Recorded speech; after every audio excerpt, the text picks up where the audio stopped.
Welcome to simple health recipes. இன்னைக்கு மணத்தக்காளி வத்தல் எப்படி செய்யலாங்கிறத பார்ப்போம். இதுக்கு தேவையான பொருட்கள்: மணத்தக்காளி காய் 2 கப், தயிர் 1/2 கப், உப்பு 1 டீஸ்பூன். இந்த மணத்தக்காளி நிறைய பேர் மிளகு தக்காளின்னு சொல்லுவாங்க.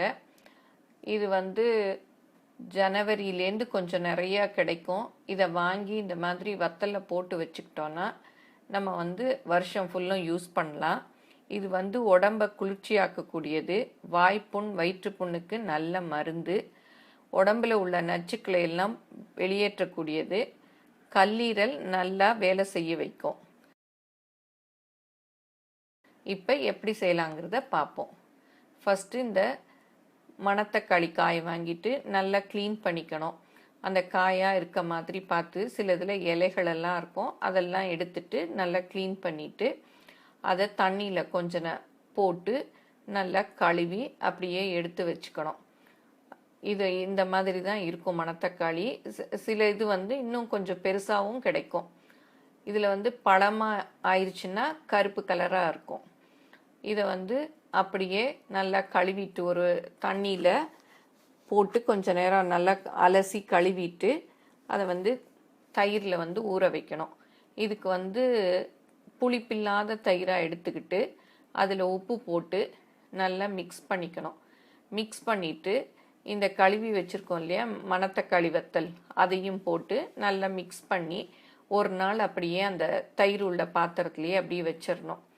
மறுநாள் எடுத்து அதை ஒரு பிளேட்டில் அப்படியே விரித்து விடணும். விரித்து விட்டுட்டு அதை நல்லா சூரிய வெளிச்சம் படுற இடத்துல இல்லை மாடியில் கூட அப்படியே கொண்டு போய் அப்படியே வச்சிடலாம். அப்படி வச்சதும் சாயந்தரம் என்ன பண்ணணும், அதை எடுத்து அந்த மோர் மீதி இருந்ததுன்னா அதுலேயே திரும்பவும் போட்டுறணும். இல்லை மோர் இல்லைன்னா அப்படியே அது நல்லா காயிற வரைக்கும் வெயிலில் வச்சு அது காஞ்சதும் அப்படியே எடுத்து வச்சுக்கணும்.